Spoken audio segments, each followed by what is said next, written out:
Would you like to introduce your name, course, and your year? Yeah, so I'm Elle. I'm a second year law student at Worcester College, University of Oxford, but I'm originally from Sheffield. You are originally from Sheffield, as you just said, and you're studying at Oxford University. Yes. Could you tell us what it's like to live in Sheffield, but to study in Oxford? There's definitely a big difference between the two cities. So I think the main similarity is that they're both very like student-based cities. So Sheffield is just filled with students because there's Sheffield University and Sheffield Hallam University.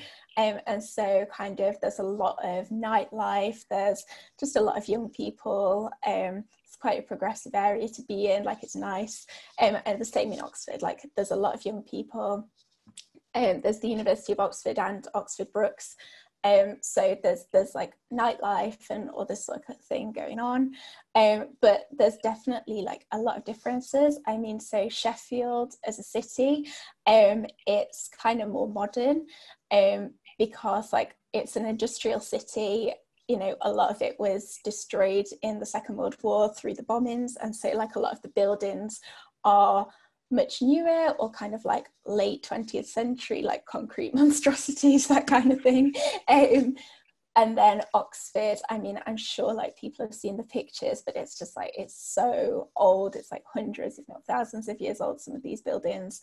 And it's like really pretty. And it's also much smaller. It's a much smaller city. You can get from one side of Oxford to the other, like in terms of the city centre, in about like 20 minutes, whereas Sheffield is a much bigger city. Who has the better bars? Bars. Oh, that's hard. You know, I feel as though they're both about the same. So Sheffield,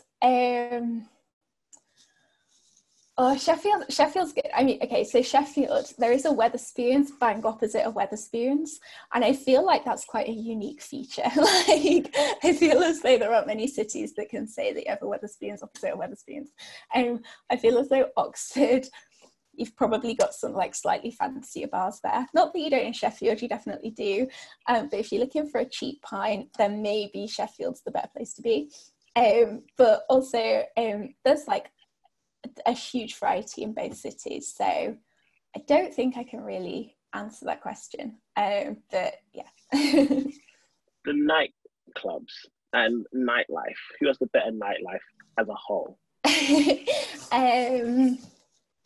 Okay, so there are definitely like downsides to both.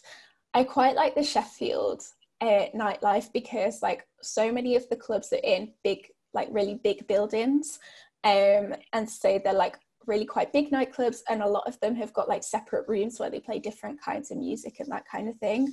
Also, drinks are so cheap in comparison to Oxford especially. And then in Oxford, because like it's such an old city, a lot of the nightclubs are kind of like shoved into corners, and a lot of them are like underground. Actually, a lot of the nightclubs are underground, so they're very different, like they're very different experiences, and the drinks are a bit more expensive as well. But the one thing about Oxford, and this just sounds stupid, I don't think anyone cares, but the nightclubs seem so much cleaner, and sometimes I can be a bit of a clean freak, and like the nightclubs in Sheffield, I have to have a designated pair of shoes that I wear to go to nightclubs in Sheffield, because the floors are so sticky and I don't know what it is. I don't know what the stickiness is. It's grim, but like I have to have a special designated pair of shoes for going out in Sheffield, whereas I don't for Oxford. So that is the one thing that is quite good. Also, something that I really like about nightclubs in the south is that people aren't afraid to wear coats to go on a night out. Like at home, I swear to God, even sort of middle of winter. Home being Sheffield. Yeah, Sheffield, like in Sheffield, and I think just in most northern cities, you can't take a coat on a night out. Like, no, you know, people will laugh at you to take a coat or a jacket or whatever on a night out. And in Oxford, it's the norm. Like, you can take a coat and it's great because you're not stood there in a queue absolutely freezing. But yeah. Student affordability shops. So, you know, your discount shops, your cheap shops, your I only have £1 left in my bank account, maybe just quickly get some to eat shops. Who do you think has the better student discount shops? Okay, so Sheffield, because they have things like Wilko, Savers, like, you know, all of your typical discount shops where you can get like your £1 shampoo and that kind of thing. Whereas, you know, in Oxford, you've got like Boots and Superdrug and things. But kind of on the flip side, in terms of things like food, in Oxford, it's generally cheaper because you can eat in college, and in college, like colleges will sometimes have like cafes and dining halls and stuff, and college tends to subsidize the food. So you can get like a full 3-course meal for about £4, I think, you know, so like, I think it, you know, there's two sides to it there. And lastly, student living. Who do you think gives the best experience and lifestyle for students? Sheffield or Oxford? Okay, so I do have some friends who are at university in Sheffield, and I think they've all had like positive experiences with their student accommodation. However, it's been expensive, like it's been really expensive.